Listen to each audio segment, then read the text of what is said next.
Good evening. I'm ready again to do Coleman Cuts the Mustard. The subject topic tonight is coronavirus. It won't go away. I'm so sorry. I'm not in charge of this subject, but it's very important because of the new lockdown restrictions and what they're planning now. But I'm going to read the words of Dr. Vernon Coleman, who has a long history in the medical profession. He's written millions of books and published them. He's done articles, radio, television. He's retired. He came out of retirement especially to make his videos and his words and write books, and I'm only reading his words. They're not my written words, they're his. We need to get his messages out everywhere so that everyone understands what is going on from a medical point of view, not my personal views. Coronavirus have the lockdown laws caused vitamin D deficiency and increased the number of coronavirus deaths? That is the question that Dr. Vernon is putting to us. And I'm going to read it, and then you can make up your own mind, but you need to have a wide perspective of opinions. And you're not getting many from the medical people worldwide. There's a few now coming out of the closets. Okay, right from the start of the lockdown, Dr. Coleman says, I have argued that forcing people to stay indoors would lead to millions of people suffering from vitamin D deficiency and all the associated health problems. It was pretty obvious, though apparently not to governments and their highly paid medical and scientific advisors.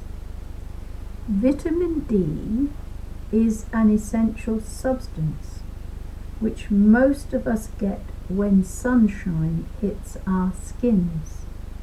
Inevitably, most people are deficient in vitamin D towards the end of the winter season. In the northern hemisphere, that means the months of February, March and April. So people living in the northern hemisphere were being forced to stay indoors just when their vitamin D levels were at their lowest. Vitamin D shortage can lead to many problems. It is necessary for the human body to absorb calcium and phosphorus required for making strong bones and teeth. Individuals who are short of vitamin D are likely to develop osteomalacia, a serious condition in which the bones become brittle and more likely to break. In children, a shortage of vitamin D leads to rickets. How many children will now grow up with rickets? Oh, and vitamin D shortage can increase the risk of cancer developing. Moreover, it has also been known for some time that people with vitamin D deficiency are more likely to develop upper respiratory tract infections, and more specifically, there is now some evidence appearing which suggests that individuals with vitamin D deficiency may be more likely to suffer badly if they catch coronavirus. How many people died of the coronavirus because they were vitamin D deficient? I doubt if we will ever know. And how many people will suffer from osteomalacia or rickets because of the lockdowns. I doubt if we will ever know that either. Incidentally, as I was first to point out many weeks ago, dark-skinned individuals, or black people as they would say in Jamaica, it's not racist, they call themselves all kinds of shades of colour there, are more likely to die from the coronavirus than light-skinned individuals. And this could well be because people with dark skins are often deficient in vitamin D. Dr. Vernon says, I have two conclusions. First, the idiotic lockdown laws will undoubtedly lead to widespread vitamin D deficiency and much illness. Many of us get most of our vitamin D from sunshine.